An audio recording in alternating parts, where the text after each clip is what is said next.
દરેક દિવ્ય હરિભક્તોને જય સ્વામી નારાયણ. આમ તો કોઈ પણ વ્યક્તિ કોઈ પણ ક્ષેત્રની અંદર આગળ વધે છે તો એનું કોઈ મુખ્ય કોઈ કારણ હોય તો તેના ગુરુ કે તેના શિક્ષક કે તેને જે શીખવનાર કોઈ ટ્રેનર છે કે કોચ છે તે જે શીખવે છે, જે આજ્ઞા કરે છે તે પ્રમાણે તે વ્યક્તિ પોતાના ક્ષેત્રની અંદર કરે છે અને પોતે આગળ વધે છે. એમ દરેક ક્ષેત્રની અંદર કોઈ પણ વ્યક્તિ સર્વોચ્ચ સિદ્ધિ સુધી પ્રાપ્ત કરી છે તો એની મુખ્ય કોઈ કારણ હોય તો આજ્ઞા પાલન.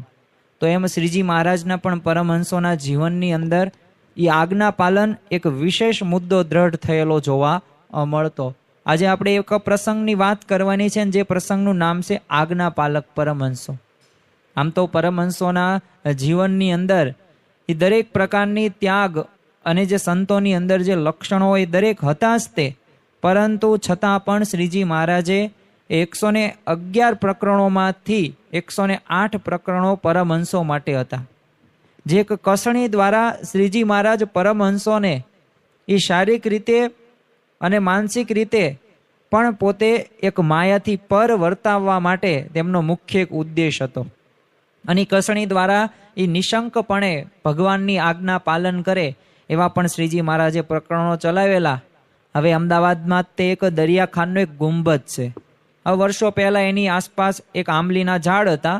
હવે મુક્તાનંદ સ્વામી અને કેટલાય પરમહંસો ત્યાં ઉતારો કર્યો. મુક્તાનંદ સ્વામી એટલે શ્રીજી મહારાજના થી 23 વર્ષ મોટા હતા.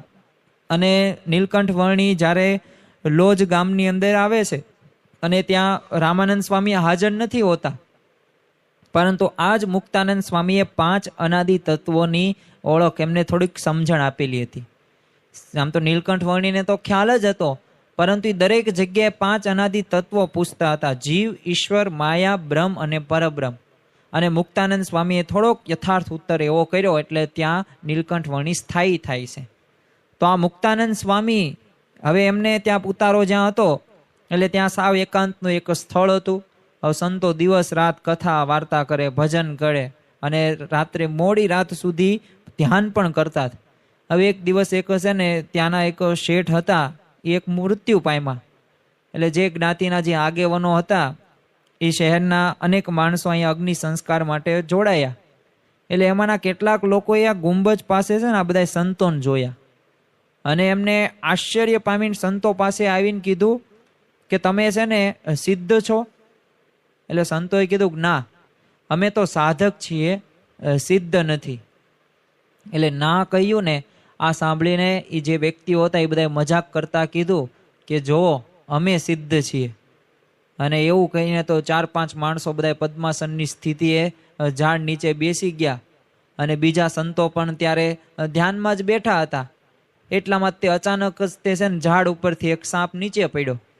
અને જે ઓલા બધા જે ઢોંગી લોકો હતા ને એ એકદમ ઊભા થઈને ત્યાંથી ભાગી જાય છે. કારણ એ શું હતું? સાપ આવ્યો હતો. એના મનની અંદર એક ડર હતો કે આ સાપ જો કરડશે તો મારું મૃત્યુ થશે. એટલે એ તો બધા ભાગી જાય છે, ત્યાં ઝાડ પાછળ સંતાઈ જાય છે. પણ શ્રીજી મહારાજના એક પણ સંત ત્યાંથી ઊભા નથી થતા. શા માટે? કારણ કે શ્રીજી મહારાજે આજ્ઞા કરેલી હતી કે તમે ધ્યાન કરો. એક પ્રકરણ એવું પણ હતું કે જ્યારે તમે ધ્યાન કરવા બેસો ત્યારે તમારા શરીર ઉપર જીવ કે કોઈ જંતુ કે વીછી કે સાપ પણ ચડે ને તોય તમારે શરીર હલાવવું નહીં. હવે કેટલી અઘરી આજ્ઞા કહેવાય, પણ છતાં પણ પરમહંસોને એ એમને ભગવાનમાં નિશ્ચય હતો અને ભગવાનની આજ્ઞામાં પણ એમને એ ગમતું હતું. એટલે સંપૂર્ણપણે એ આજ્ઞા પાલન કરતા. અને થોડી વાર જ તે સાપ ત્યાંથી ચાલવા માંડ્યો. કોઈકના હાથ ઉપર ચડે, કોઈકના પગ ઉપર ચડે, કોઈકના બરડા ઉપર ચડે, તો કોઈકના માથા ઉપર ચડે. પણ છતાં પણ સંતોનું એ ધ્યાન કોઈએ ભંગ કરી શક્યા નહીં. એમાં સચ્ચિદાનંદ સ્વામીના ગળે વીંટળાઈને સાપ છે ને માથે ફેણ ફેલાવીને છત્ર કર્યું, પણ છતાં પણ સચ્ચિદાનંદ સ્વામી પણ ઊભા ન થયા. પછી થોડોક સમય થયો ને એટલે ત્યાંથી તો સાપ નીકળી જાય છે.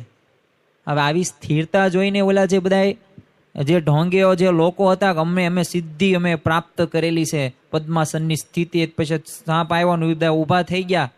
અને એ બધા આ સંતો પાસે આવે છે અને પગમાં પડીને સંતોને શું કહે છે કે સ્વામી તમે જ ખરા સિદ્ધ છો, અને ત્યારે મુક્તાનંદ સ્વામી કહેશે કે ના, અમે સિદ્ધ નથી, અમારા ભગવાન સ્વામિનારાયણ સિદ્ધ છે, અમે તો એમના દાસ છીએ.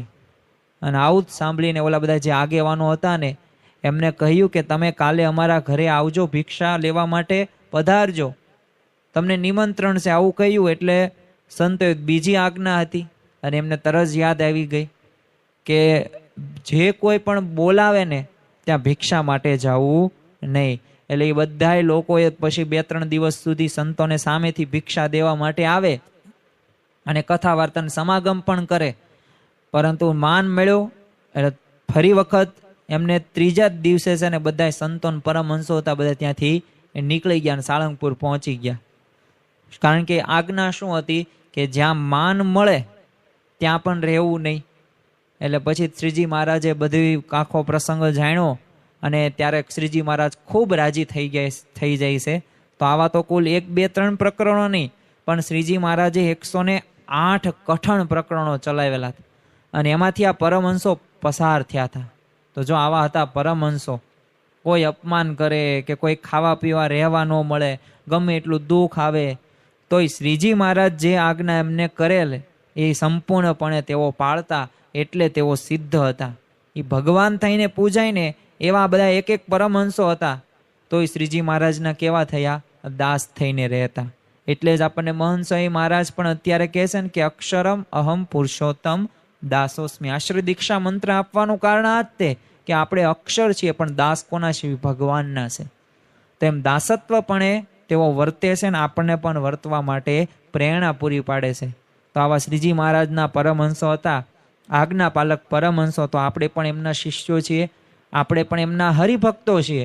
તો આપણી પણ એક પવિત્ર એક એવી ફરજ છે કે આપણને જે ગુણાતીત ગુરુ પરંપરાના જીવનની અંદર જે એમને આજ્ઞા પાલન કરેલું છે, જે એમને શિષ્યોએ ગુરુને સેવ્યા છે, તો એવી રીતે આપણે પણ આપણા ગુરુઓને સેવીએ. દરેક દિવ્ય હરિભક્તોને જય સ્વામી નારાયણ.